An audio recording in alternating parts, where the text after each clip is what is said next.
Oh, it's good to see all of you. I'd like to start with a couple of different housekeeping things. The first thing, I'd love for just a quiet moment if everybody could just have a couple of nice big deep breaths, center a little bit. And I've been feeling called for the last 3 days to invite Bill to come join us. Okay? So what I'd love to do, if you guys don't mind, let's just have a couple of quiet breaths. Think of him the way you liked him, loved him, knew him best, and invite him to join us tonight, okay? Oh, magician, my friend, my Capricorn friend, come and join us tonight. This would be the first year we'd do predictions without you, and I'm not ready for that yet, so please come, please join us.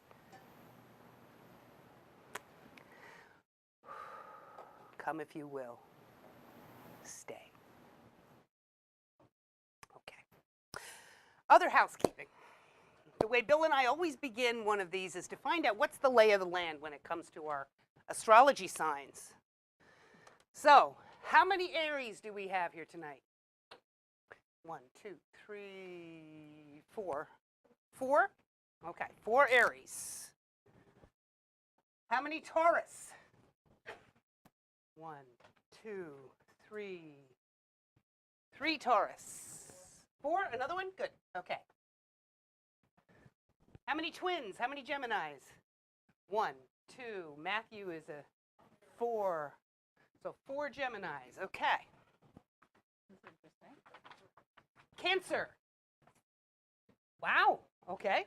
1, 2, 3, 4, 5, 6, 7, 8 Cancers. 9 Cancers. Okay, that's unusual. Leo. Honey, you're going to have to represent you. Oh, okay, we got 3. We got 3. Good, okay.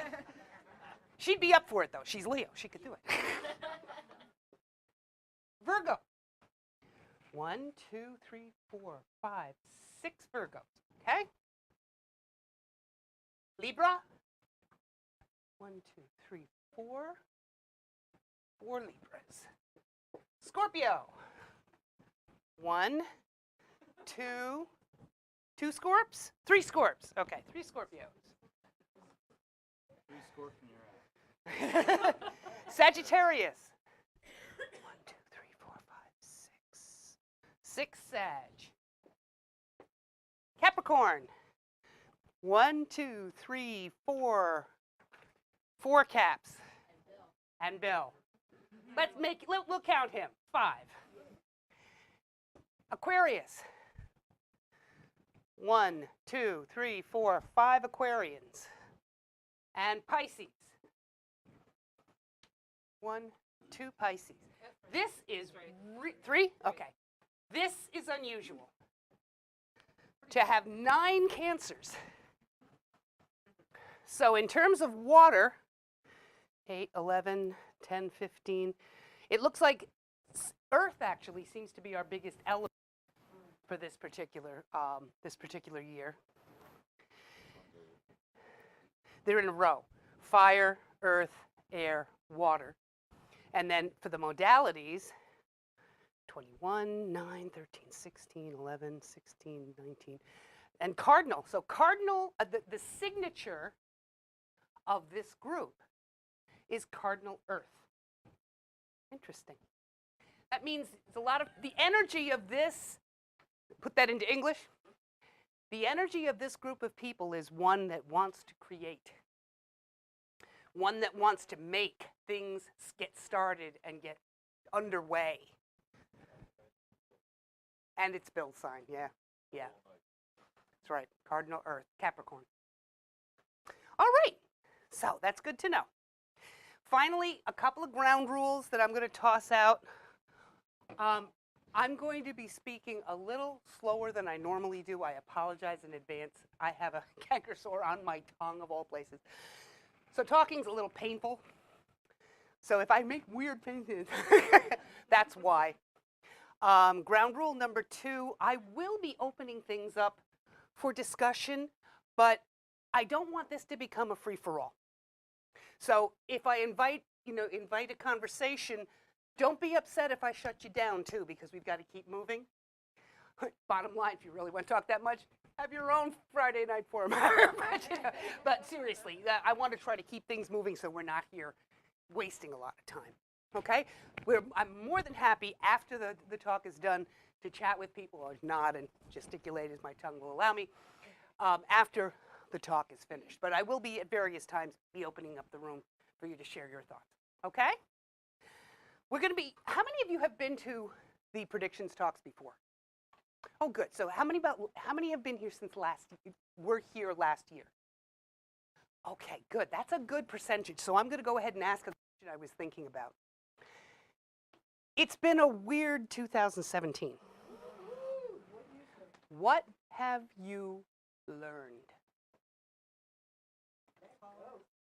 Okay. Okay. Mm-hmm.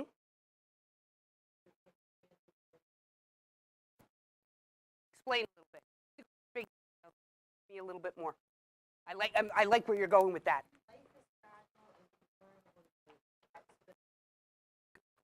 Very good. The taskmaster moved into on December. Oh yeah, all cell phones, please shut them down for the sake of the recording.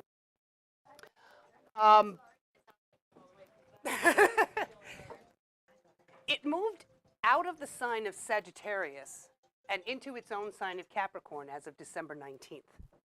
That meant most of the previous 2.5 years, Saturn was forcing a structure on how we process and think.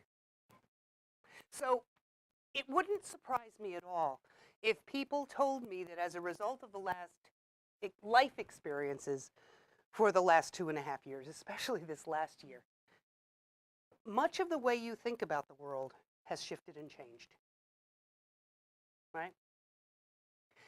I want to really, really make sure that everybody understands that as difficult as these days seem, and I don't care what your politics are, we're not going to get into that tonight. We're not going to, we'll talk about politics in terms of mundane astrology, but we're not going to go one side against the other. I don't care what your politics is. The point is, there is hope, always. It depends on where you choose to look. How many of you know the story of the little Indian boy whose grandfather tells him the story of the 2 wolves we have inside, right?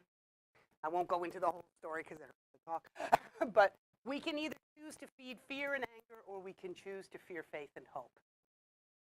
Neptune, beautiful, glorious Neptune, is still in Pisces. And I'll be talking more about that later, so that'll make sense for those of you who have no idea what the hell I'm talking about. That will make sense. There is still abundant hope and abundant faith for those who choose to reach for it. So, no matter what you hear tonight, you're going to hear all sides.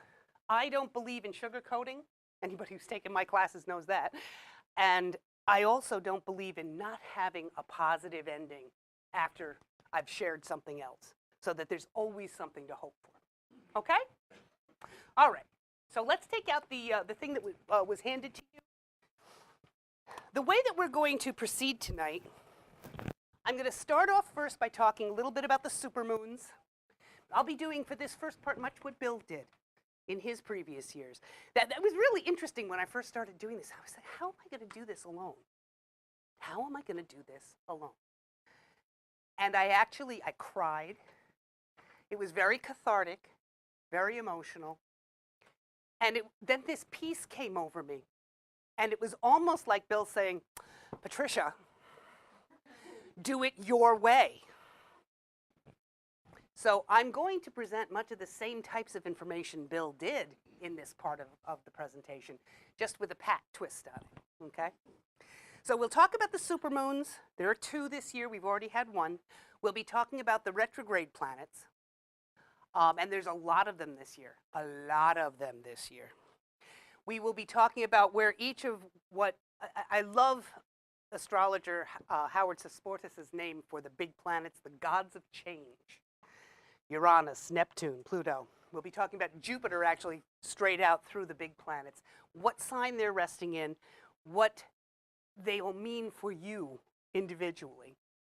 Then we're going to be looking at the big events, the big astral events, the big connections in the sky, so to speak, between planets and how they'll affect you.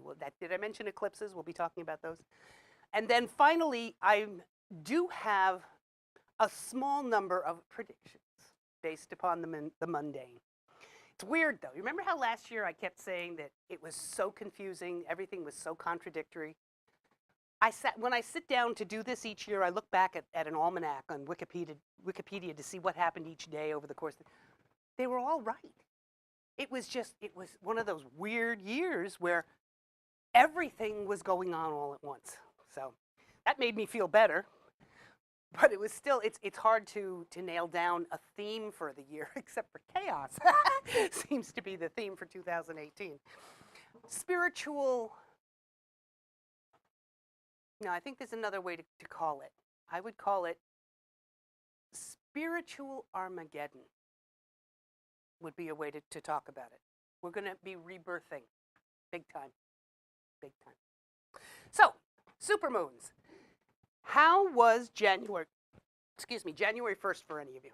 Especially my lovely little Cancer and Capricorn folk. How was your new year? Yes. Yes. Very inward.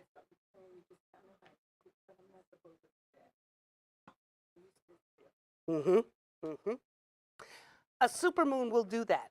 Because all it simply means, for those of you who are unaware, a supermoon is simply, it means that it is perigee. It's a term that means the moon is the closest point to the Earth.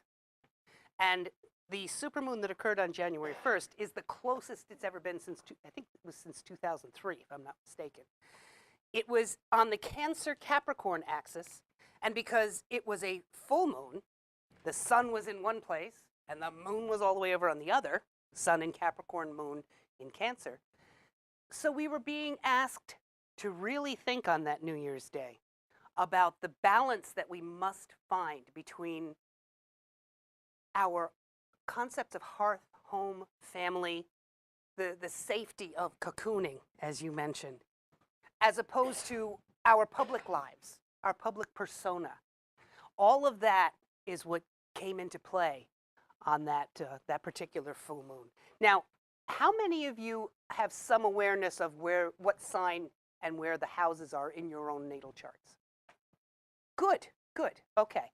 So think about where Cancer and Capricorn, what axis that is in your charts. What got activated for you? If you have Cancer in the first house, Capricorn on the 7th, you could have found, wow, I've got to think about how am I nurturing, Cancer, my partner, and where am I demanding that I take on authority and leadership, Capricorn, of my own self, and those variations back and forth. Let's say it happened to be on the 2nd, 8th. Then you'd be talking about where am I responsible for taking care of my resources? Where am I not stepping up to the plate and doing what I'm supposed to do to make sure that I'm taking care of myself and keeping body and soul together financially? What about my joint resources? Am I being fair to my partner? Always with a full moon, there is that concept of being shown at the other side of the heavens. Oh, I'm supposed to be aware of that. That's what an opposition is all about. So when I looked at the perigee moon of January 1st, when it pertains to the United States, I found it very interesting. Found it even more interesting when I looked at the next one. The full moon on the 1st highlights the sun, I don't know if you call it the natal sun, the sun in the mundane chart. In other words, what got activated on January 1st for the United States was our concept of our leader. Okay? And because it's resting in the 11th house of groups of people and legislature, it kind of suggested that, okay, first of the year, what's the big focus? Getting some legislation finally through. Big surprise, the tax reform bill. Okay? And it's also resting, you don't have, oh, you do have a copy of it actually. The moon is almost into the 8th house. So while it's activating the leader, the sun, it's also pushing a little bit of interest into the concept of our finances in the country because of the 2nd and 8th house axis being activated. You're also going to find that foreign relations, I think, are going to be a big issue between now and the next full moon. No big surprise there. What did we just find out today? Our greatest ally is not going to get a state visit. So, I mean, there's going to be, and this will be coming up in my talk on predictions as well. One of our big challenges over the course of 2018 is going to be how we are able to interact with other foreign leaders. One of the things that I found interesting also is the way that this supermoon, I think, is going to be activating the Democratic Party. Now, hopefully, it's going to get them out of the Neptune in Pisces, everything's fine, we're doing fine, as opposed to, let's take off the rose-colored glasses, Democrats, and realize we've left some people behind. What? I just want to let everyone know that Oh, you got weird printouts. yeah. I'm sorry. The symbols didn't translate on your printouts. I'm so sorry. Rachel just showed me that. Well, you can ignore those pretty little wheels then. Sorry about that. just the wheels. Everything else seems to look well. There you go. It's all Greek to you anyway, right? Everything else looks like it's just the wheels. And the other thing, the reason why I say that is that it looks like it's activating the party that is not in power. From all of the indicators of mundane astrology, the things that are getting activated for this month is the Democratic Party, since they are not in power in Congress or in the White House. Now, our next supermoon is going to be on January 31st. And it will be in the sign of Aquarius instead of Leo, because it's going to be a lunar, yes, it is a lunar eclipse, a blue moon, because it's the second full moon in the month. It's going across the 2nd 8th axis. So I think we're going to find some issues with the tax reform coming up. Yeah, they passed it, but I think there's going to be some stuff coming to light that they didn't expect. So I would say that you're going to be wanting to watch the stock exchange after this particular eclipse. You're going to be wanting to look at our money overseas, the investments that the United States has with foreign entities and theirs in our country. I mean, what is it? What have they said now? That China owns 30% of the United States now? So these kinds of things could well be activated based upon what the mundane astrology for this moon talks about. It also hits, the last one hit the sun of the US chart, which is the leader. This one, you can't tell from your pages, but it hits the moon of the US chart, which is the people. So as of January 31st, the people are going to step up. So that should prove to be quite interesting. And also Mercury happens to be transiting Mercury will be conjunct the US chart's Pluto. Let me put that into English. There's going to be some really intense, obsessive communication going on. I know, yeah, so like what every other day that we have this, but it's interesting how Peter Drucker describes it as creative destruction. The concept of Mercury and Pluto put together. So it's really quite interesting how that's going to be sitting in the forefront. I think social media is absolutely going to be continuing to have a very prominent spot in anything to do with the president and with our country. So those two supermoons you need to think about in your life, since they're both, one is in Aquarius, one is in Leo, so they'll be on the same axis in your chart. Where does that sit for you in your own chart? The Cancer Capricorn one from January 1st and the Leo Aquarius eclipse for this one. For me, for example, that activates my 3rd house of communication and my 9th house of teaching and studying, and my career and home. So maybe I'm going to be really busy and I'm not going to be home, so you'll have to cook dinner.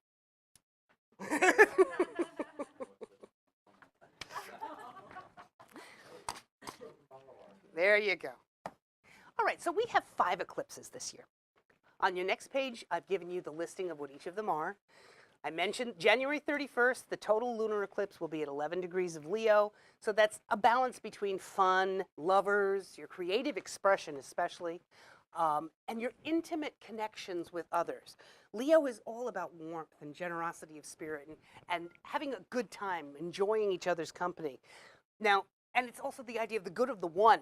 You know, how can I have a lot of fun? That's Leo. Leo wants to know. Now, you put that up against the balance of intellect, cerebral involvement, a bit of arrogance sometimes, non-emotional connection with others. That's Aquarius. We Aquarians are you know, commitment's a dirty word sometimes for us. We are all about the group as opposed to one-on-one. So what you may be asked to think about on January 31st is, where am I abandoning what I need for the sake of everyone else and vice versa? Where am I not having the fun I should have? Where am I not thinking things through in a calm, detached way? All of these things are issues to think about based upon the area of your chart where Leo and Aquarius hit. The next one will be on February 15th. It will be a partial solar eclipse at 27 degrees of Aquarius. On my wedding anniversary, oh, sorry, Matt, just hit the mic. On July 12th will be a partial solar eclipse at 20 degrees of Cancer. And this is where that, again, just like the supermoon that occurred on the 1st, it's that balance between private life, domesticity, the need for a home base, nurturing, represented by Cancer, and authority, leadership. What do I fear? The concept of taking on responsibility, that's all Capricorn. So those are the things that you'll be juggling with for that particular eclipse. July 27th, we'll have another total eclipse in in Aquarius. Then this is interesting. The first day of New Vision's Holistic Expo, August 11th, will be a partial solar eclipse in Leo. So that should be auspicious. We should be able to see quite a bit of, have a lot of fun. It's all going to be in Leo. Now, underneath that, you'll see the graph that gives you an idea of how all the retrogrades are playing out this year. Everybody know what a retrograde is? Does anybody not? And it's okay, I'm more than happy to. No? Okay.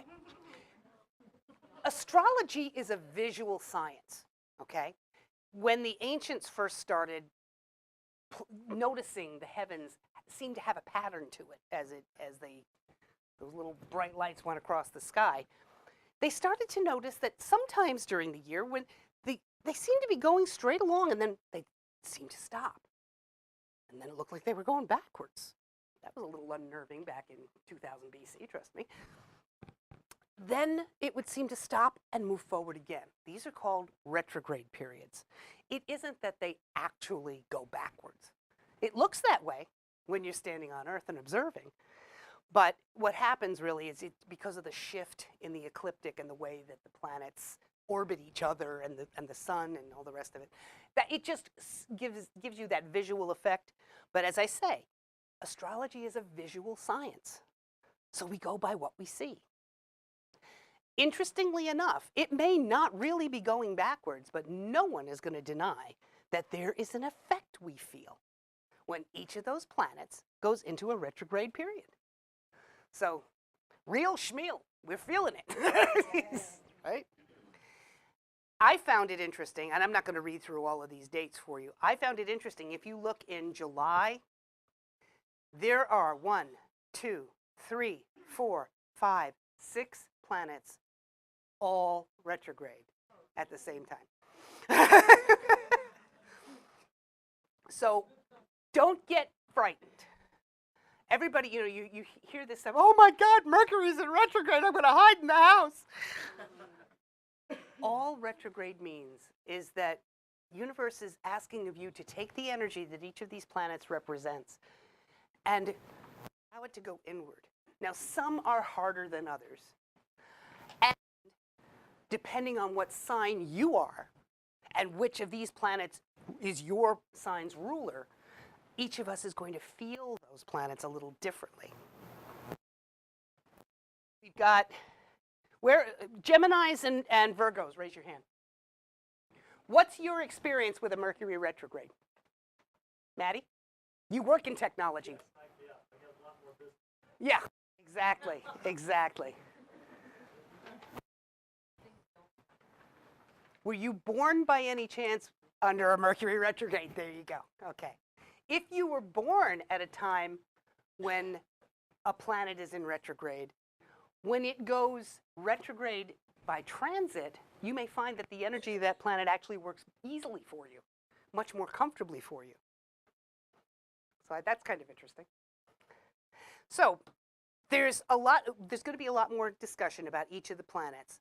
And in fact, I even did this. We're always hearing what not to do. So I decided to do do's and don'ts for the retrogrades. So for Mercury, Venus, and Mars, I've got things you can do when they're in retrograde periods. When Mercury is in retrograde, it rules technology, it rules communication, it rules small, short trips, it rules mercantile contracts, paperwork, all that kinds of thing. So when there is a retrograde in place in Mercury, the last thing you're going to want to do is sign paperwork unless you absolutely have to. And even then, do your best not to. Seriously, do your best not to, especially on the day it stations. Now, let me explain. Just as the planet is slowing down from its regular thing and it stops in place, that's called a station. It will then move backwards, pick up speed, and then start to slow down, and stop in place, and then go back forward again. So there are two stations in every retrograde period. Did that make sense? Bingo, bango, bongo, okay? When the planet is stationing is when it's most powerful. Stopped in space, visually, it seems to imbue that particular sensitive part of the heavens with incredible energy. Yep.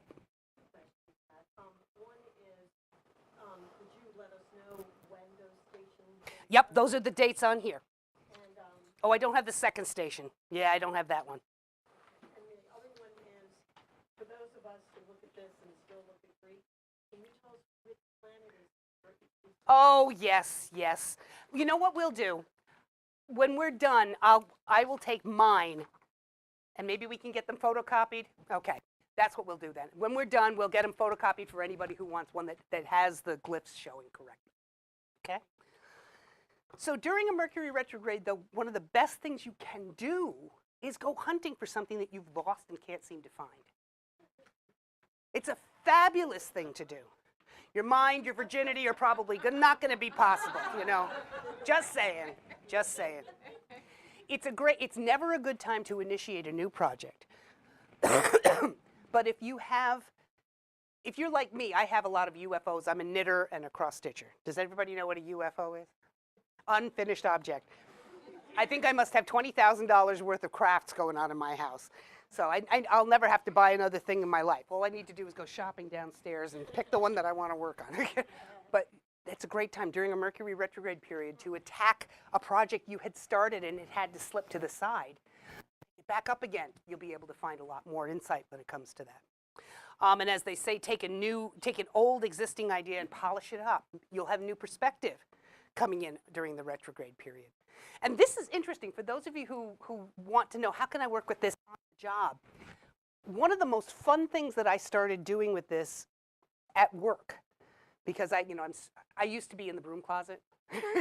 They didn't know about my secret life until my boss found out I was an astrologer and he wanted to know when he should go to Vegas, and that always worked out well. When we are in a Mercury retrograde period is when I schedule brainstorming meetings. I'll tell them, look, we don't have to come up with any answers here. There's no problem to solve. Other than, what do you want to do next? Where do you want to go? What do you want to think of planning next? Nothing is being started. As a matter of fact, it's like they get points off. at the meeting and for not, if they say something that, well, let's get this done by this date. I say, no, this is totally nebulous, nothing finite, just planning, thinking. So that's a really fun way to use this energy. And it's also, if you like reading murder mysteries, I guarantee you, reading a murder mystery during a Mercury retrograde, if you are not born under a retrograde, you will figure it out faster than you would any other time. I don't know why it's true, but it is. I would really be interested for somebody else like me who likes murder mysteries to check that out over the course of the year. Pick a couple of books that you can read during one of the 3 Mercury retrogrades and see if that theory is valid, okay? During the Venus retrograde, yeah. Is there any significance to Dave pointed out to me something that I hadn't even noticed. All 3 of the Mercury retrogrades this year are in fire signs. All 3.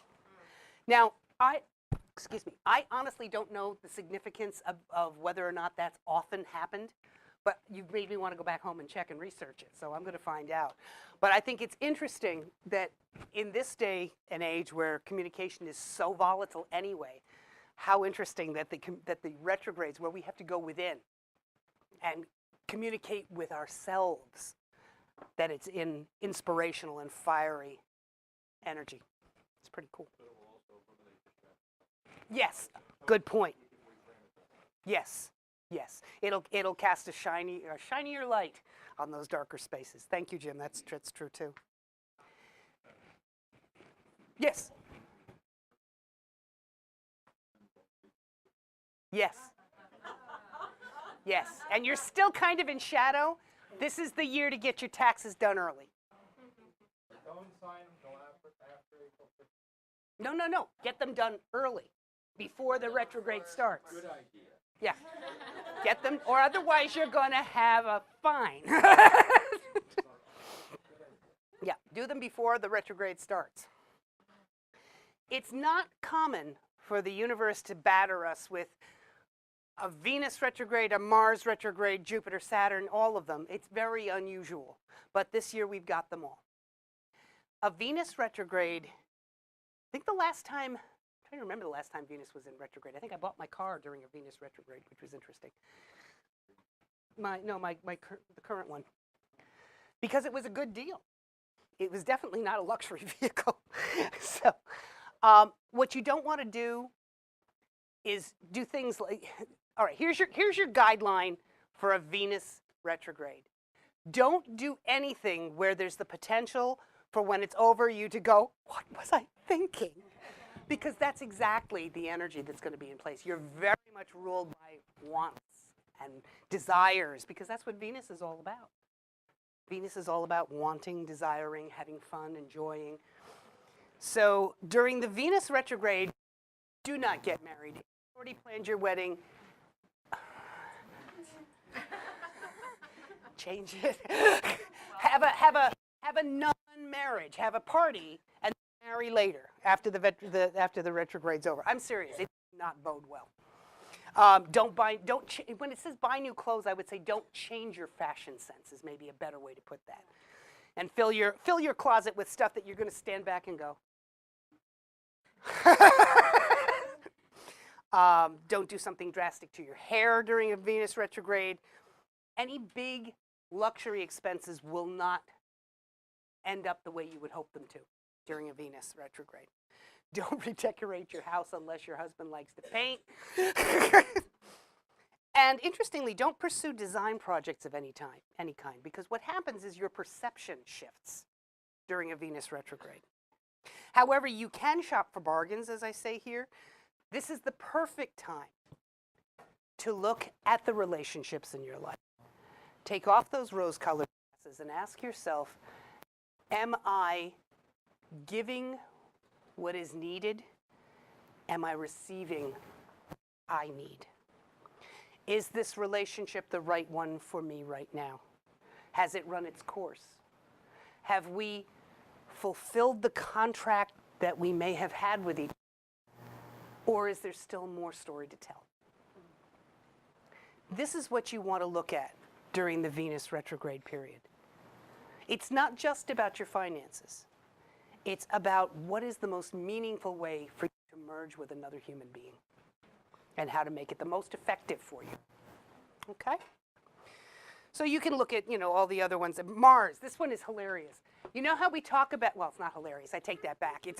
I personally think the Mars retrograde is the hardest one to deal with because all Mars wants to do is move forward. That's what it's about. That's its raison d'etre. I want to move forward.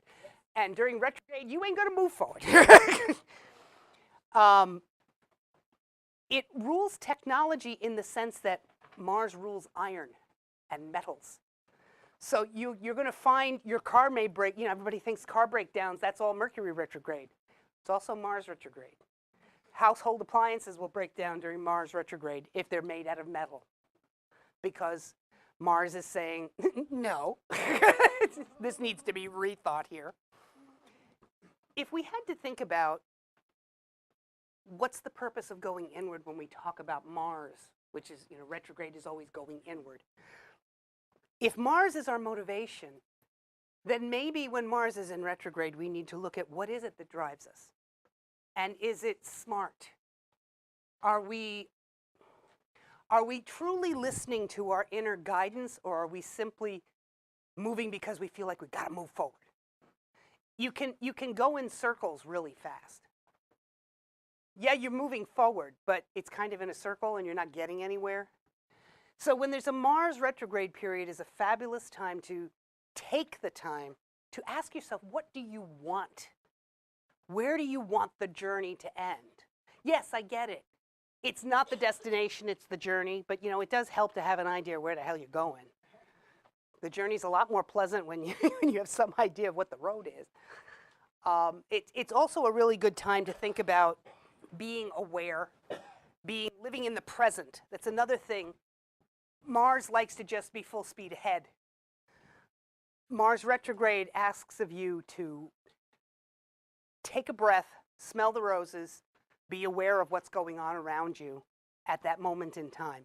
Mars retrograde can be times of accidents because people are not thinking in the now. So I just ask you to be a little extra careful and be present during the Mars retrograde period. All right. Sure. Of course. Just to understand a little bit, so the summer's going to be kind of heinous for Aries. Just a bit. Well, you know what I would say? Summer is going to be challenging for Aries. Aries, Mars is spent. Aquarius, and Aries would say heinous, and Aquarius would say challenging. There you go.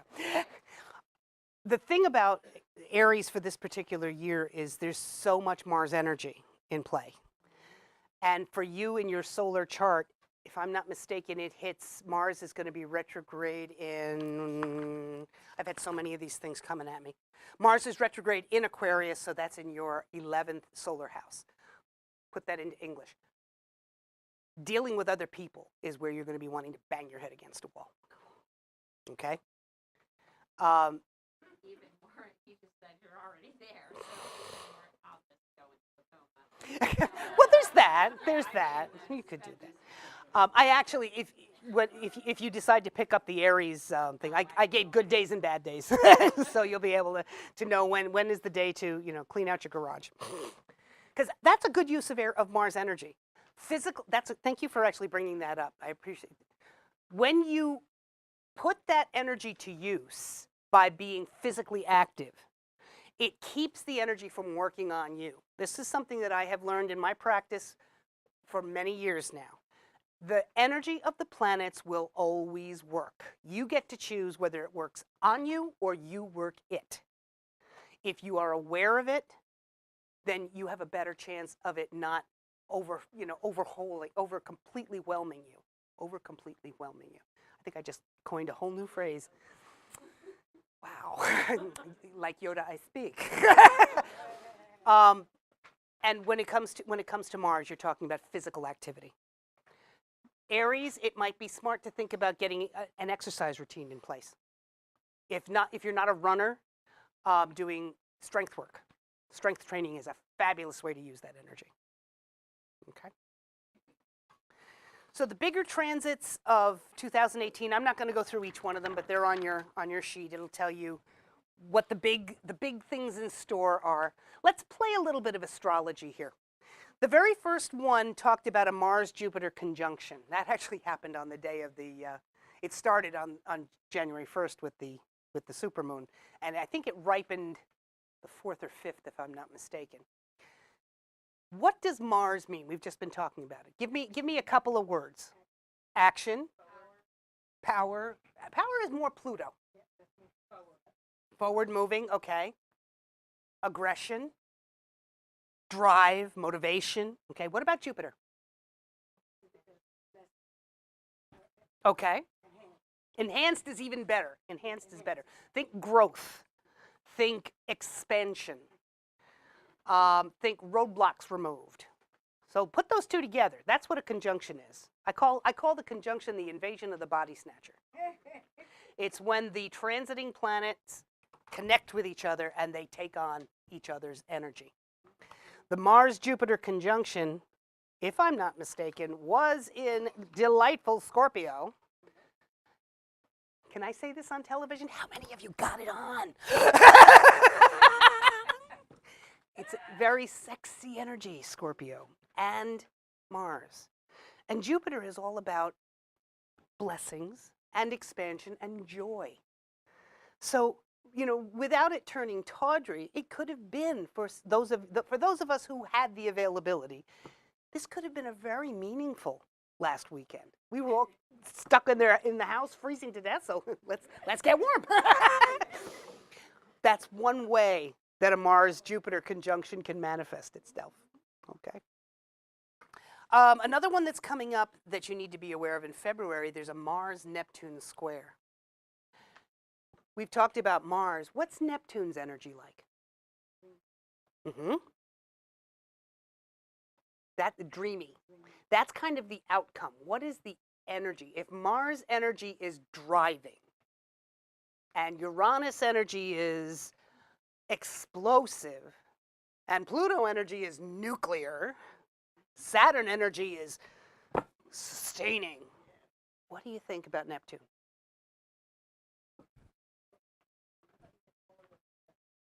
No, just Neptune.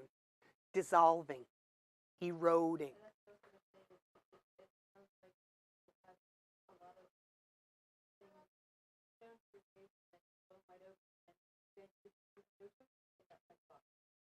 That's one way, yeah, because Neptune also is talking about creativity. But a classic astrological pattern of Mars-Neptune together, especially in a square, which is a challenging place, this is what I call the Superman Clark Kent syndrome. One step forward, two steps back. This is chronic fatigue. People with a Mars-Neptune pattern in their natal chart, a square or a conjunction or an opposition, it wouldn't surprise me at all if they have health issues related to fatigue, constant chronic fatigue. Because Mars wants to move forward and Neptune dissipates it. So as soon as this is underway, what this is basically saying, at these points in time, and each of your individual things on your sign will tell you when that is for you and what part of your life it's going to be affecting. That's not a time to start a project, because it's kind of like getting all of your ducks in a row and you're ready to go and you take your first step forward and you slip on the ice and you break your leg. Now that's extreme. But for most people, it's just, my God, I did a load of wash and I just have nothing left. That's a Mars-Neptune complaint. When I have a client who comes to me and says, I don't know what's wrong with me, I can't get anything done. I'll have all these plans, and as soon as I'll take my first step forward, and I've got nothing left. And sure enough, they've got either a Neptune-Saturn or a Neptune-Mars thing going on, or a Mars-Saturn. So those are some of the energies. So what I'd encourage you to do is to take a look at these combinations and try to plan your months to not have those energies screw you up over the course of your planning. Okay? The final page talks about the wonderful big guns. These are my guys. These are the gods of change. I always start with Pluto first because it's the slowest moving planet. Pluto's been in Capricorn now since just about November of 2008. It's gone back and forth in retrograde for quite a while. It's going to be there till January of 2024. You may actually see, and I was kind of surprised to see this when I was doing my research for this talk. A lot of places say, no, it'll be out in 2023. Actually, it won't, because it's going to retrograde back into Capricorn briefly after having moved into Aquarius. It doesn't truly move out of Capricorn for good until January of 2024. So it'll be there still for a while. Pluto in Capricorn takes, or Pluto in any sense, takes about 248 years to go all the way around the sun. Nobody's going to have a Pluto return. Very, very unlikely, very unlikely. It takes anywhere from 14 to 30 years for it to go through each of the signs, which is very unusual because most of the planets like Jupiter, 12 months to go through the entire orbit around the sun, 1 month roughly for each one, but that's because Jupiter's orbit is round. Pluto's is elliptical. And for example, it goes 14 years, I'm trying to remember, I think it's 14 years in Taurus, no, 14 years in Scorpio. Pluto is 14 years in Scorpio and almost 30 years in Taurus, the planet, or the sign that's across from it. So it varies as to how long in each sign it will be. But you can know that it will take roughly 248 years to go all the way around. The big thing that I have found most important to remember about Pluto, Pluto is going to destroy everything in its path. Accept it. That's not going to change. You can't wish it away. The reason why is what you need to hang on to, not the destruction. Hang on to the fact that the reason that Pluto destroys all in its path is to create an absolutely clear, clean canvas to rebuild on. Pluto is about transformation and regeneration, not just destruction. Now, we only discovered it in 1930, so we don't yet know exactly how Pluto affects each and every house. You know, we really don't. It was just, we have to play with that as astrologers for the next couple of generations. We'll have a better handle on this by the time we're doing the predictions in 2118.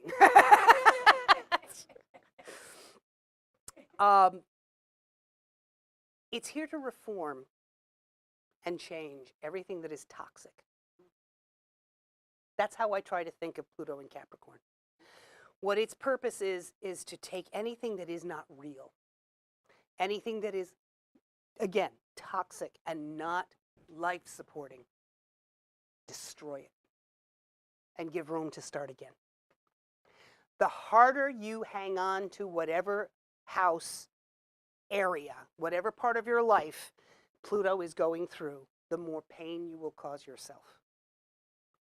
It is inexorable. Pluto transits will happen, and you cannot escape it. What you can do is meet it with hope and faith. That's really the best way to look at it. Does anybody off the top of their head know where Capricorn is in your chart right now?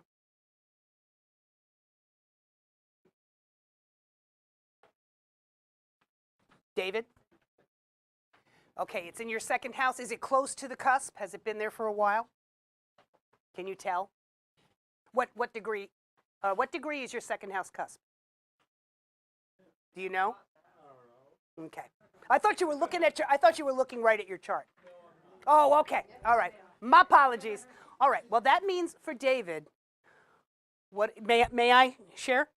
What that means for David is that he is going through a period of having everything he views as safety and security, the things he values the most in this world, the things that are his gifts are all being reorganized, changed, rethought. Nothing is what it was before 2008. Is that correct? Nothing is the same. The things that mattered in 2008 either don't matter at all or matter a hell of a lot more, one or the other. Yeah. Because it's going through his house of personal resources. That's also our belief systems, what we believe, even though the formal use of that belief is more ninth house stuff, the organized religion house. And the spirituality is the 12th house, our inner psychology.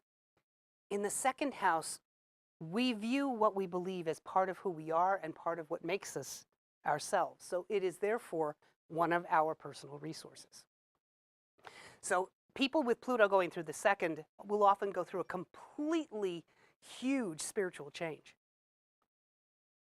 Yeah. In 7,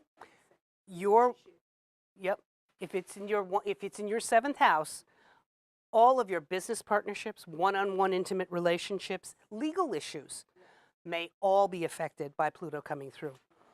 A marriage or a deep, intense friendship or a business partnership that was meant to continue will do so. Hanging on to one that isn't meant to will be nothing but pain. So, make sense? Okay. Yep. Absolutely. The 11th house talks about our goals, our groups of friends, groups of like-minded people, the parts of our life, the other people in our lives, not the intimate people, but the people who support us in our life's destiny and our goals.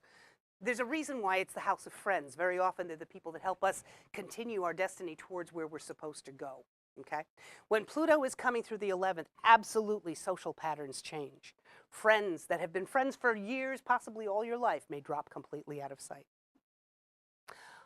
You may also, this is not usual, please don't quote me on this, but it is not impossible for you to get a huge raise because Pluto also rules big money.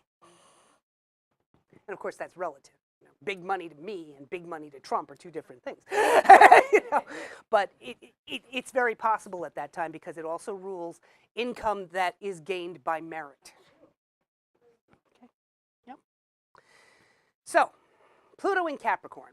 One of the best, I love that line. Whatever house he transits forces you to accept major change and transformation in that area of your life. And this is, somebody mentioned power before for Mars.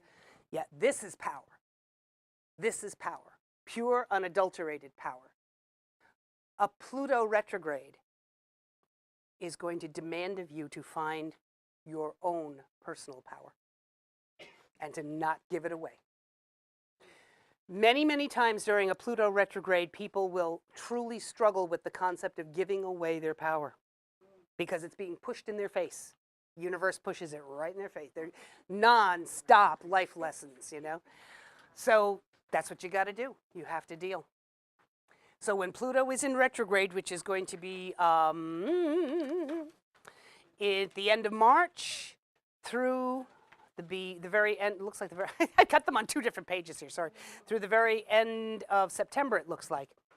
It will be demanded of you. It will be demanded of you, considering all the other stuff, because Mars also rules that, so it's going to be a biggie for you. Yep. Don't give away your power. Stand in your own power. Stand up for yourself. Yep. It looks like April through September. Yeah, April 22nd through September 30th. Now, bear in mind, that's the actual dates. That doesn't count the shadow periods. Okay. Shadow periods are simply the period of time when the planet starts to slow down before it goes retrograde. No. Well, I don't know. You did that for me.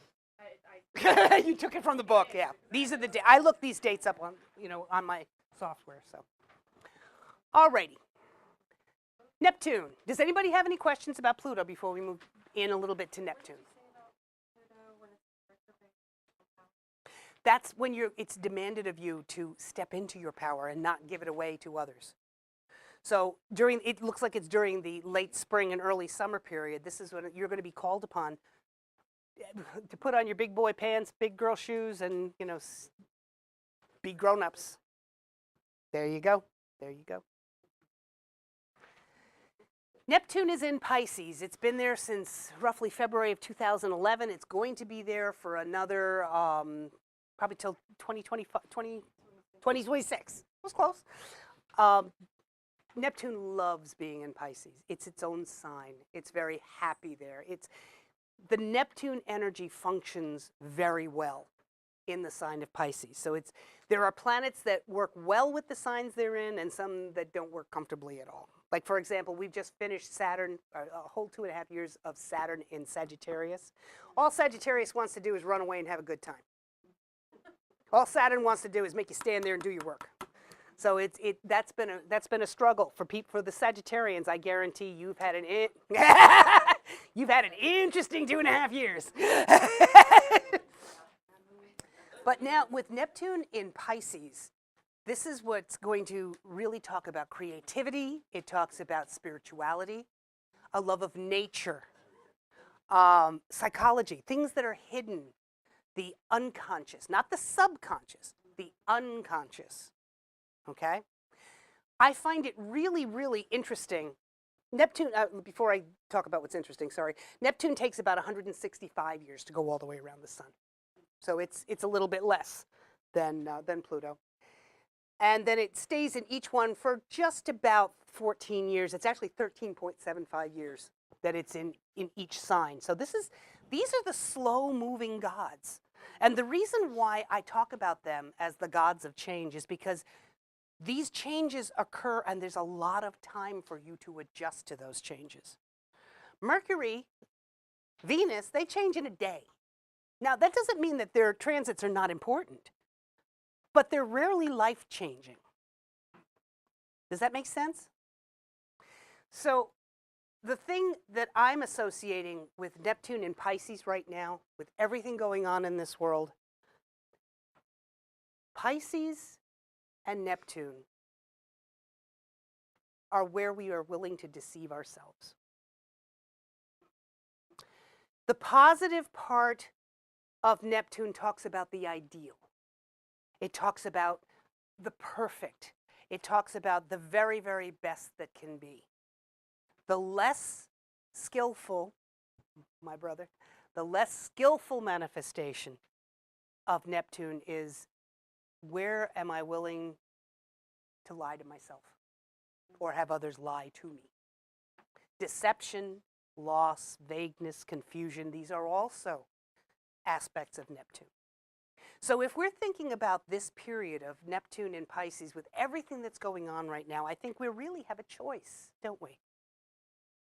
We can choose to take off the rose-colored glasses and take a look at life the way it really is and infuse it with the faith and the idealism and the hope that Neptune brings with it.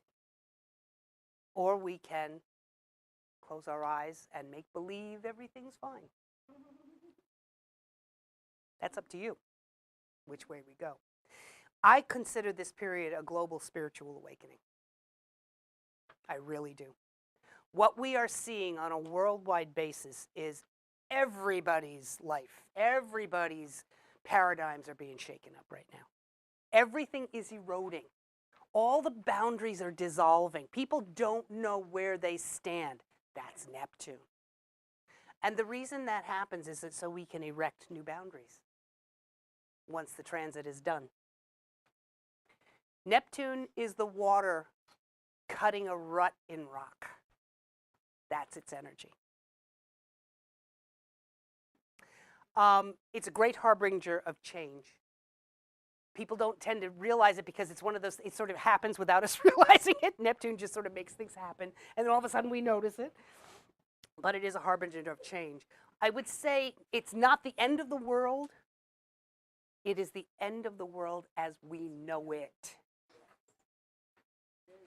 So that's one way to look at this period of time. We've just finished a period before this, and before 2011 started, we had, or not 2000, before Neptune in Pisces started, we had 14 years of Neptune in Aquarius. Bluetooth technology, all the amazing technological advancements to connect people, social media, all of that is the Neptune in Aquarius connection. Now we're talking about the knocking down of boundaries to all of the other things that have always had boundaries. how do I explain this? I think the best Neptune in Pisces scientific well, it's not even a breakthrough yet, but the best scientific thing that I read about in 2017, there were scientists that tried to, what's the word, reanimate corpses by utilizing stem cells. Anybody else read about that? Now, there's an awful lot of ethical and moral questions that are attached to this concept, but think about it. Neptune in Pisces, destroying the last of the boundaries. Death. There is the idea of how many, since just before this period began, how many more supernatural, ghost hunting, television psychics have popped up? They're everywhere. They're everywhere. They're everywhere, like Chicken Man. Chicken Heart. Boom, boom, boom. But it's because everybody wants to connect. Everybody wants to connect with that which they have not been able to connect with before. And I think I just recently heard that there's actually a theory now about what the fast pulsing things coming from outer space. There's one spot space that we're getting high radio waves. Yes. And the theory is this is an individual spot that's some sort of thing that's going on. It's not just an explosion or a star explosion or whatever. It's a constant thing, and it's very, very high. Incredibly high frequency. Very, very rapid. Is it communication? Is that another boundary that that's trying to be broken? So, well, it could be both. Magic is just science that hasn't been discovered. So there. It's the mothership, exactly. Where's Will Smith? So during this time period, I think all of our Pisceans, hold on 2 seconds, let me take a quick look here. It's at 11 degrees. So all of you Geminis, Virgos, Sages, and Pisces, who were born in the first third, let's say, of your signs, you have probably been really struggling, yes? Trying to figure out what the hell's going on. Does this make sense? The reason I'm saying that is because Neptune is connecting with your suns, your natal suns. Your identity is being dissolved. It is literally not unusual for people to come to me when they're having a Neptune Sun transit, and they're telling me, I'm losing my mind. I know it. I'm losing my mind. Can you commit me? Am I crazy? I said, no, you just got Neptune on your Sun, that's all. And all it simply means is that you are being prepped for a whole new you. The identity is what the Sun represents. So when Neptune touches on it, it's taking the edges of who you think you are, erasing them, not so that you feel weaker, although you do, but so that you can redefine for yourself what those new boundaries will be. Don't waste this time period, folks. Discover it. You're not supposed to do anything during a Neptune transit. You're supposed to think and meditate and dream. Imagine the possibilities. So those of you who are in those first roughly 10 days of Gemini, Virgo, Sagittarius, and Pisces, you're not crazy. Well, at least not about that. And go ahead and dream big. Dream big. Because universe is prepping you to be able to take advantage of that. Okay? Sure.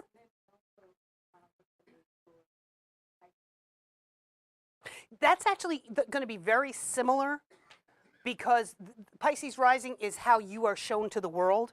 So if you have Pisces rising and Neptune in Pisces is close to that, whatever the degree of your sign is, there's this feel like, my God, I've disappeared. Nobody's noticing me. They can't see me. What the hell is going on? Yeah, it's because you are in the process of having the edges of your presentation being dissolved.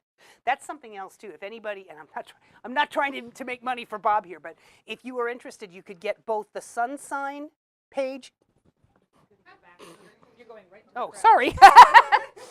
The sun sign page, and if you know what your ascendant, getting that information is good too, because, yes, because the way predictions of this nature, solar sign predictions are set up, the ascendant is just as important as the sun sign. So both of those would be useful to you, okay? Okay, Uranus. Uranus has been dancing its way through Aries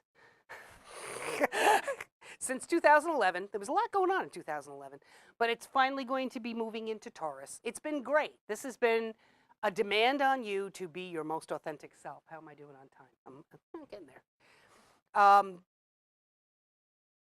You may have found over the course of this period of time, that if you especially are an Aquarian, if you are an Aries, or if you are one of the cardinal signs, which is Aries, Cancer, Libra, Capricorn, okay? If you are any one of those, you may have been experiencing a very, what I call push me, pull yous, okay? It's like you have got to be your authentic self, or it's brutal. When you try to accommodate everybody instead of meeting your needs, it's brutal. The thing about Uranus, it moves so slowly, you don't get a lot of opportunities like these.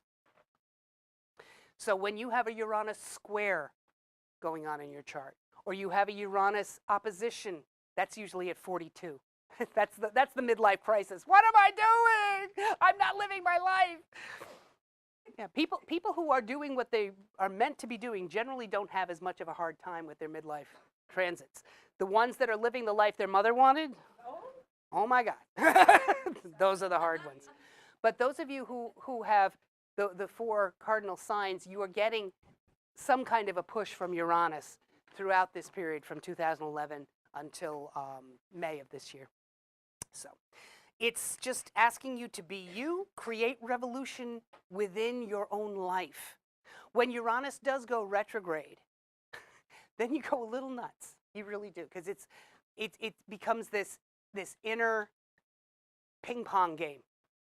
What do I want? What should I do? What do I want? What should I do? And it's a very common thing that goes on with Uranus transits, especially when Uranus is in retrograde. You are going within. That desire to understand who you are is intense. I would strongly recommend, no matter who you are, meditation during Uranus retrograde. Now, if you're like me and meditation is tough and it's kind of like being in the pit at NASCAR, you know, when you're then I would recommend Matt Suter because he'll teach you mobile meditation. Meditation does not have to be sitting cross-legged and going om. You could be walking in nature. Best meditation in the world. You could be biking in a regular rhythm.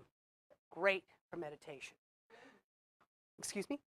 Yes, yes. Wax on, wax off. But the whole point is to go within. Understand yourself. Okay? Saturn. Saturn is so damn happy to get out of you Sagittarian signs. Says, I'm so done with you. Now I'm in my sign. It's going to be what I want. Seriously, though, Saturn in Capricorn is very happy there. Like Neptune in Pisces, Saturn is in its own sign when it's in Capricorn. It doesn't have to fight its nature. The nature of Capricorn is to be an authority figure, is to be in charge, to take responsibility. And it's allowing itself to do so now for the next 2.5 years. It entered, as I think I mentioned earlier, just before the new year, around December 19th. And it will be here right through December of 2020. This is the year to get your ducks in a row. Let's say you have Capricorn in your second house. This is a great year to set your debt repayment budget in place. Let's say you have Saturn in the fifth house. That's not a comfortable spot because, Capricorn in the fifth house. I beg your pardon. Because the fifth house is the house of fun. Okay, I don't have Capricorn, but I have Virgo, so I'm always second guessing myself about, am I having fun the right way? But so when we talk about Capricorn, the beauty of it is you can set up a regular schedule to have fun. It sounds weird, but it's actually true. I'm going to have fun here. I'm going to have fun. I'm going to do it. It's also good if you have some kind of a creative hobby, because you can have the discipline to practice it. A musician, I'll tell you what, having some of the greatest, Mozart, as a matter of fact, if I'm not mistaken, had Saturn in the fifth. Saturn in the fifth. How else do you think he was able to master so much? He had the discipline that was needed to take the creative expression and turn it into something real. This is why I always get so upset with people who hate Saturn. Guys, without Saturn, you have no matrix in which to build. Saturn creates the environment where your dreams come true. Otherwise, they're just dreams. Amen. Amen. So in Capricorn, you'll be clearing out a lot. I love this. You'll clear out the dead wood and get rid of that which no longer serves you, or else. I kind of like that. It travels it takes about 29 and a half years to go all the way around the sun. You might have heard the phrase Saturn return. It occurs to everybody somewhere between 28 and a half and 30, generally. I've just had my second Saturn return. So I like to tell my students and my clients, yeah, when you have your Saturn return, you now know all the ways the universe can beat you up. Because it's been through every house here. Now you know you've lived through that, you can handle anything. It's in rulership, it's in its own sign, and it's absolutely happy to take control. Let it. Let it. As Saturn is sitting in Capricorn, in that part of your life, allow that part of yourself to take control. Okay? Now, where are my Scorpios? You lucky people! Jupiter is in your sign this year, all the way until November 8th. Now, Jupiter, everybody calls Jupiter, it's known as the Lord of Luck and the God of greatness and expansion and joy. It's also, talk about expansion. People who have Jupiter in the first house, it's very common to gain weight. Talk about expansion. Really, if you think about Jupiter's energy, it is not always beneficial because you can go overboard. If you have Jupiter in, let's say, your sixth house, you could find yourself overworking. The sixth house is daily routines. So Jupiter there could mean you spend a lot of time at work. Or in the 10th house also, the house of career. So I would say wherever Jupiter happens to be, think about where you can expand your consciousness. Where can you have greater faith in your life? Now you laugh. I said that to somebody. Well, where's Jupiter in your house? Where can you have better faith? She says the sixth house. I said, you want to be a vet? She said, yeah. Sixth house rules pets. She has very little faith in human interaction and trusts animals implicitly. That's how her Jupiter in the sixth expresses itself. It's kind of pretty, actually, when you think about it. So as I mentioned earlier, it takes Jupiter 12 years or so to go all the way around the sun. So it ends up staying in each sign for roughly a month. I mean, roughly a year, sorry, about a year. This is where, right now, with Jupiter resting in Scorpio, emotional bonds are incredibly important. I always tell my students, Scorpio doesn't make friends, they take hostages. When a Scorpio has decided that you are trustworthy enough to connect with, it's for life. It's for life. This is why little Scorpios, if you have kids that have been Scorpios, the hardest thing for them to understand was you got a little Scorpio. The whole idea that one day he's somebody's best friend, the next day the best friend's somebody else's. They don't get it. They don't understand. How can that be? So I would say this is going to be a year of very deep connections with other people. I know I keep going back to, trust me, I'm not a pervert or anything, but it's also great sex from the standpoint of a connection. Scorpio is never the one-night stand, ever. It's meaningful connection. So that's what you're thinking about when you're talking about that drive to connect, that drive to become one. The two shall become one was talking about Scorpio. And now the fact is sex, candles, and everything. Oh, we're going to be talking about that. Okay, you know, Oh, yes. Oh, yes. That's coming. That's coming. Oh, yeah. Now, my question for you guys to think about between now and over the course of the year, where is Jupiter in your chart and where do you want to have growth and expansion? So that's a good topic for meditation over the next month or so.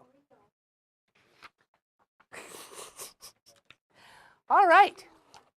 Now, before I move on to the final part where I'll be talking about what I saw, does anybody have any questions? We're good? Oh, I'm sorry. Oh, unfortunately, they ended up not transferring that. Those are the glyphs for each of the signs. You know what? We're going to do this. Yeah, I'll show you this and you can.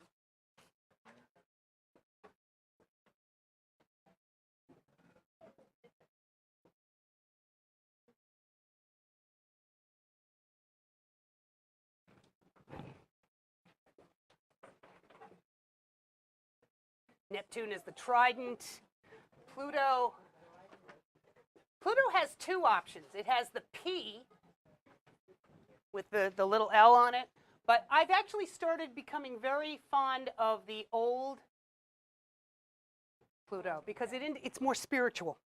It's more spiritual from the symbology, which I don't have time to go into tonight. Pluto, Neptune, Uranus, Jupiter. Jupiter looks like a 4. Mars. Okay, hopefully that'll help. Jupiter looks like a 4. Saturn looks like an H with a line in it. And this represents Herschel, the discoverer of Uranus, the H. Okay, so those of you who were at my astrology doodah or my predictions talk last year, I actually went back and looked at some dates of things. The first house, let me go back and talk a little bit. Mundane astrology is where we're shifting. We've been talking a lot about interpersonal astrology, how each natal chart reacts to all of the different planets, whether they're in the chart or the transiting planets, the moving planets are connecting with the natal chart. The mundane chart is another way of just talking about the chart of a country or a city. It's not a human interaction, but it is an entity nonetheless. If we think about the first house of our chart being what is our appearance? What is our general vitality? How do we present ourselves to the world? Let's translate that to the mundane. How does our country represent itself to the world? If the 7th house in a person's chart is how do I interact with other people, the 7th house in the mundane chart is how does my country interact with other foreign countries? Okay? So that's what we're going to be shifting to at this point in time. A couple of the things that I predicted for the period between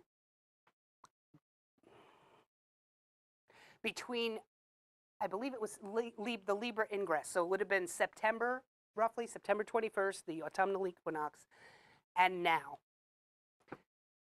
I predicted that there would have been a lot of secret kinds of crime, a lot of espionage, a lot of whistleblowing,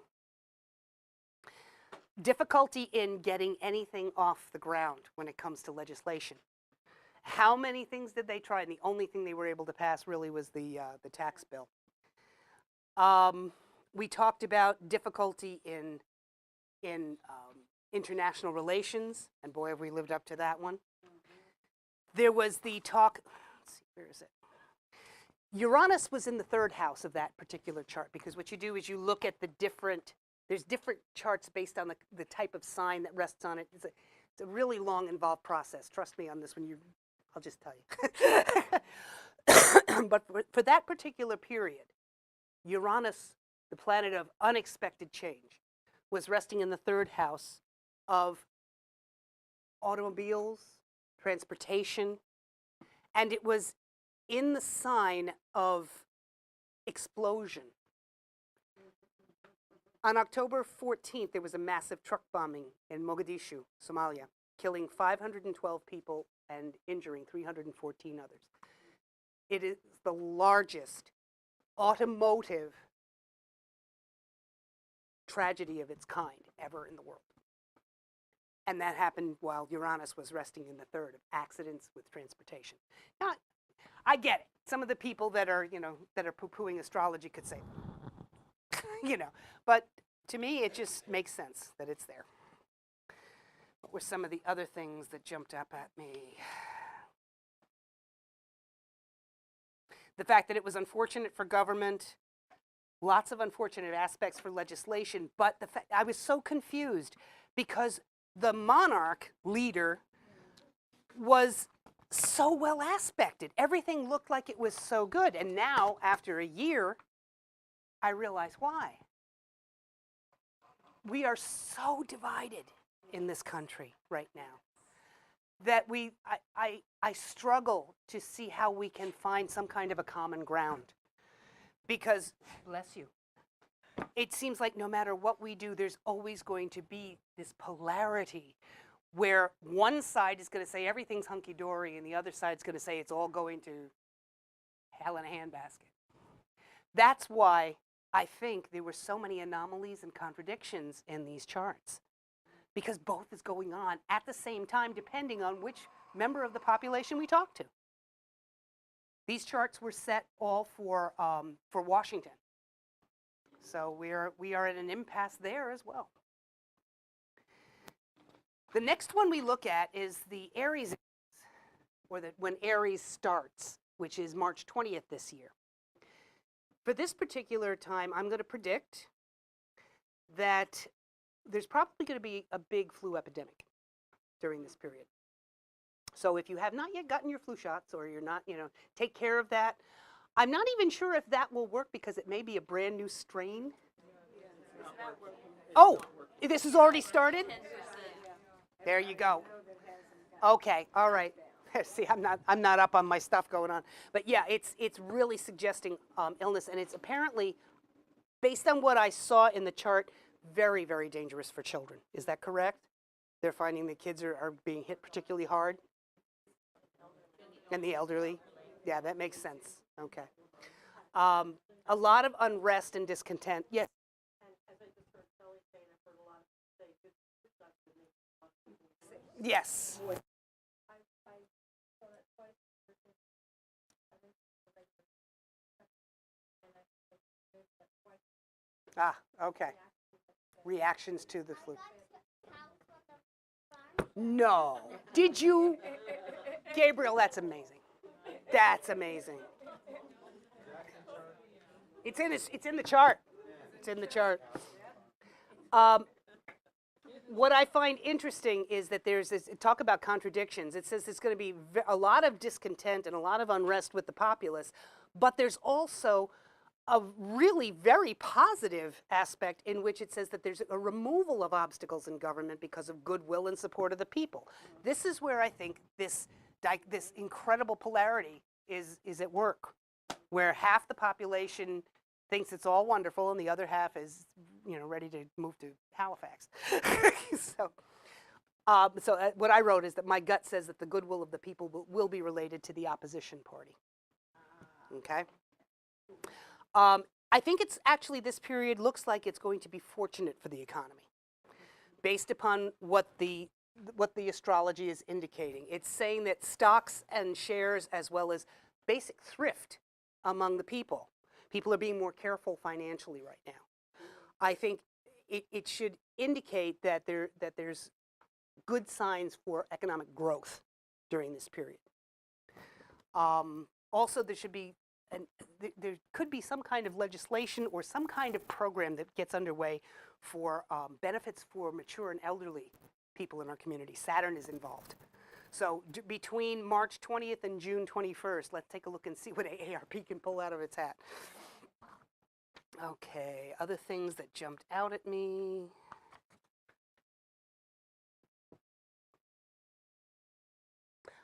Okay, yes. There are going to be opportunities for education. Education and learning, powerful forces behind the scenes promoting transformation on a higher level. And what I wrote, because it's Jupiter making a sextile to Pluto. Sextiles indicate opportunities. Jupiter and Pluto together, when you put those two planets together, is an incredible love of learning, of expanding the mind. My thought, because we're looking at Scorpio and we're looking at Capricorn, very earth, water, I have a feeling there's going to be somebody that comes to the forefront who is going to be a leader in educational reform between March 20th and June 21st. I'm hoping that's so. Either that or Betsy DeVos resigned. I wasn't going to do that. I'm sorry. But I did. Oh, it's also really good. This particular period is going to be very good for charitable and philanthropic kinds of endeavors. So if you are part of a group that is into philanthropy, then you should be able to have, it'd be a great time to plan an event between March 20th and June 21st. Okay, the 6th house is a particularly busy one for this particular period. This is talking about the armed forces. This is talking about the military. This is talking about police and firefighters. This is talking about civil servants.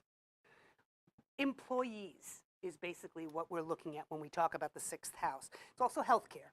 But what I'm seeing with Scorpio on the cusp, it's relatively well aspected. If people are concerned about health care, they won't need to worry about it during this period. I could be way off the tracks, but that's what my gut is saying when I'm looking at it. Those of you with kids in the CHIP program, I think you're going to be okay during this period. After that, I don't know. March 20th to June 21st. Yeah. However, there's always a however. While money is in really good shape, I think there's going to be a cost involved. I think we're going to be deploying forces overseas.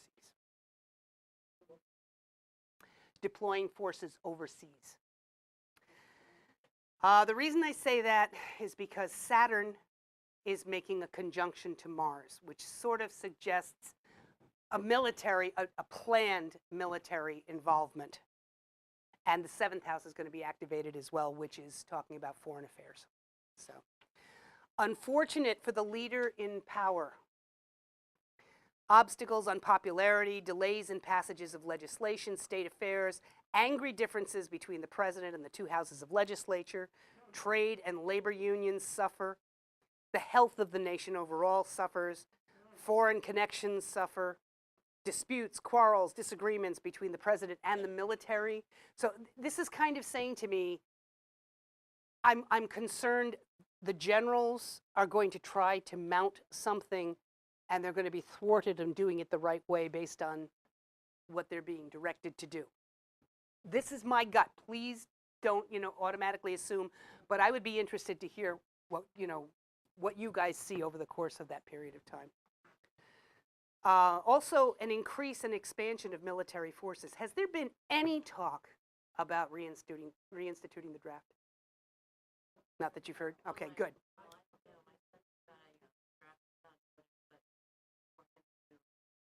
Everybody asked for it. They do that with Everybody asked for it. Okay.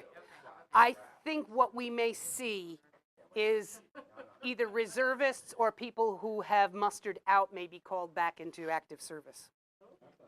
That's not good. So, difficulty with foreign heads of state. We already see that going on. Saturn in the 7th, which is where it is in this particular period, indicates coldness, hostility, jealousy abroad. political or commercial affairs that are disturbed by foreign troubles. And this is where I was getting into the concept of foreign dollars invested in our economy and our money invested overseas. These could be issues. If there are problems diplomatically with countries, that could really end up being problematic on the financial front. And also, when you see Saturn resting in the 7th house, secrets are going to come to light. I'm wondering if Bob Mueller's investigation will ripen during this period. March 20th through June 21st. There will at least be hearings. There will be hearings of some kind. Okay, the other house that's active, this is a very active period. The 10th house, which corresponds to the president himself, the leader of the country, chief executive. It also represents our status among other nations. Confusion, delays, vagueness. No. I wouldn't start going there. But you see, you want to laugh. This is where I'm talking about the confusion and the contradictions of the charts. Neptune resting in the 10th should be negative for the leader, but the sun rests there, which means that it's the most powerful position for the leader. Yeah, they're at opposites. We have Neptune resting there, which kind of indicates to me deception. And the strength of the president is solid because it's in the same house. They're not connected with each other. They're not conjunct. But having the sun resting in the 10th house is incredibly a strong position for the leader of the country. So it's weird. This is the same kind of thing I was dealing with last year. Everything seemed to be at odds with each other. So I think the energy we've been experiencing this year is going to continue. So Mercury is in the 10th, so travel issues. We may hear about travel issues related to the president or leaders, whether it's in Aries, which makes me a little concerned because Mars is not comfortable in this particular chart. It's what they call afflicted. There could be accidents, or there could be, I'm not going to go as far as to say like somebody's plane gets shot down, but there could be accidents related to dignitary travel, okay? Somebody say something? Oh, okay. Finally, in the 11th house, the only other house, the only other one that is activated, the moon is resting in the 11th house. This is a lovely place for it. The moon represents us, the populace, the general population at large. And if it's in the 11th house, it means the population is going to have an effect on legislation because the 11th house is the house of the legislature. So what this suggests to me, it's highly emphasized, power to the leaders is only going to be possible through the goodwill of the people. So they're going to have to pander a little bit to us. Again, same period, March 20th through June 21st. So it's crazy. This is, I mean, just in this last 10 minutes, how many contradictions have I voiced to you? That's going on all year long. So there's going to be this feeling in the United States of not really feeling as though you have a handle on anything. Feeling like one day it's this, one day it's that, and you're absolutely right. The one thing that I will say, something is really going to ripen as of the next phase. The next phase is the Cancer ingress. When we move into the sign of Cancer, the sun moves into 0 degrees Cancer. This is June 21st until September 22nd, I think. Yeah, September 22nd, from Cancer to Libra. In this particular case, the sun is resting in the 12th house, right on the cusp of the ascendant. I will translate. The Neptune is resting right on the 10th house cusp. I'm saying this for the astrologers in the room. And Saturn is resting exactly on the descendant cusp. I call this a Svengali kind of layout. Absolute deception. Lies. Smoke and mirrors. We are going to have scandal We're going to have disgrace. It would not surprise me if we found the president embroiled in some kind of a sex scandal. Yeah, I know, that was hard, right? Hard, tough to come up with, But I think it's going to come to the surface in this period of time. He is not going to be able to hide the secrets anymore. Now, the thing is, whether it's real or not is not indicated by the chart, just that a scandal will emit, okay? So keep that in mind. He could be innocent.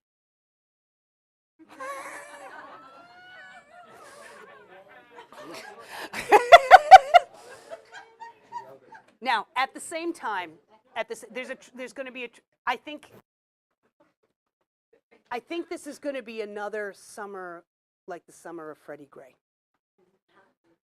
It's going to be a long, hot summer. There's a lot of social unrest that's indicated in this particular summer period. We have in the chart, Venus is on one side, Mars on the other, in opposition. And it's in a T-square with Jupiter. In the 5th house, which kind of says to me things start out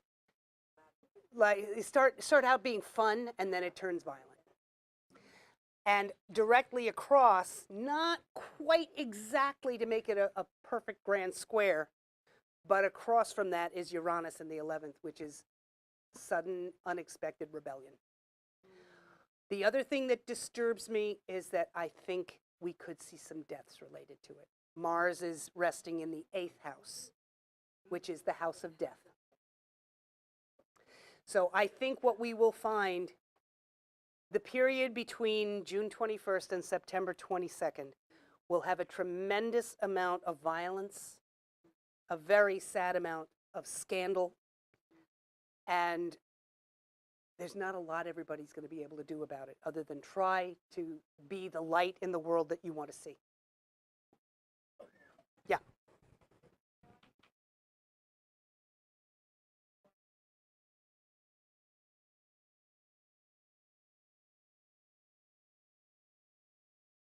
Absolutely, because Uranus is in the 11th, which is groups.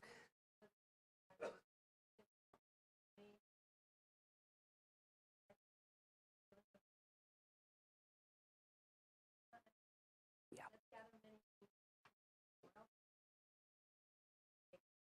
Yeah.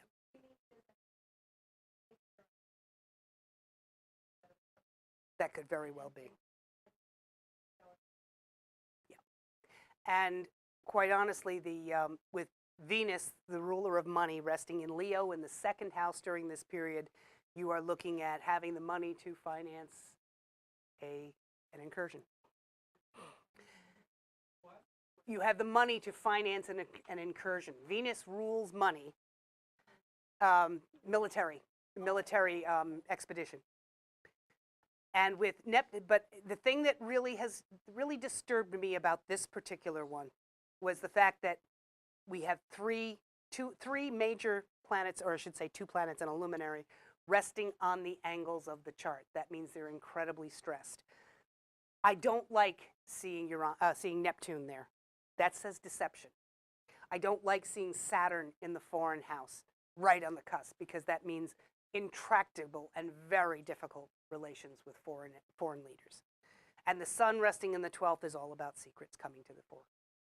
So, sorry, wish I had something better to offer you there.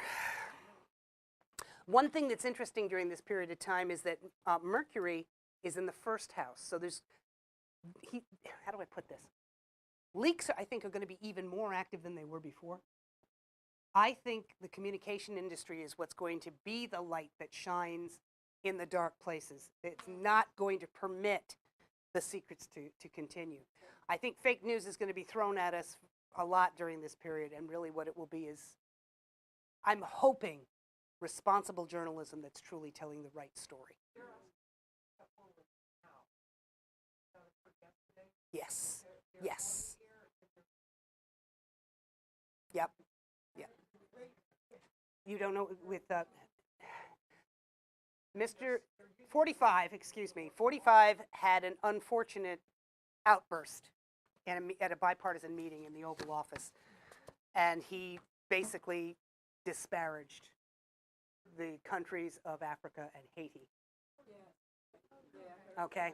Yes. Yes. On the anniversary of Haiti having survived a major earthquake. So I think what you're going to find is that social media, and this is going to sound weird, but when I was writing this, all I could think of was instead of Assange, the dark web is going to start doing some big work. Does this make sense to you, Matt? Have you been getting feelings like this too? I have a feeling the dark web is just, the underground really is the best way to put it, is going to be really bringing stuff up to the surface. Yeah. Let's see, the moon is in the 4th, so the population, the general populace during this period is very much in touch with the country itself. It's thinking about home. As much as there's going to be a lot of news going on about foreign affairs, they're going to be worried about home. Can a ballistic missile from North Korea hit my home? Will there be a terrorist attack in my hometown? Am I a sanctuary city? Do I need to be worried? So these are all things that are going to be going on for them. It was worrisome for me, the 7th house still has Saturn and Pluto. Lovely combination, that. So that's the idea of nuclear, well, poor choice of words, sorry. I don't mean nuclear bombs, I just mean the energy of Pluto. I said unfortunate choice of words. So different for foreign heads of state and the United States, very indicative of crimes, scandals, espionage coming to the surface. And as I said, deaths due to social unrest. Through all of this, though, I think something is going to get passed. I don't know what's next on the agenda for the legislature. Yeah, I think something is going to get passed, and it's positive. It's not like partisan, it's positive. Okay. Then finally, the last part of the year, from Libra, I am going to go on the record, and some of you are going to be happy and some of you aren't. I don't think the Democrats are going to take back anything. I really don't. The astrology is not indicating that they can, and I'm going to be as blunt as I can, get their heads out of their butts long enough to make change that is needed for the people who defected from the party to start with to come back. Until they start to understand that choices that were made totally distanced the everyday human being in the Rust Belt from the elitist academic. Hold that thought. It's just, nothing's really, there's not going to be the trust there that's needed. So I hope I'm wrong. I really do, but that's not the indication I'm getting. Big time secret crimes. Big time. Neptune and the moon are conjunct. This is scary stuff. This is September 22nd, right through the end of the year, through the solstice. All over the place, unexpected, sudden trouble, secret and mysterious crimes. The leader is not going to be in good shape. And even though we had a gain in education in this first period, it looks like there's going to be some kind of a setback during this second period. The one thing that I see is there's prosperity for the working class, but it's all a mirage. It's built on sand. So, yeah. So, I don't want to end on a negative note. I want to keep coming back to remind you all what we focus on is what we create. Let's choose to focus on taking responsibility for ourselves, Saturn in Capricorn, and not expecting others to bail us out.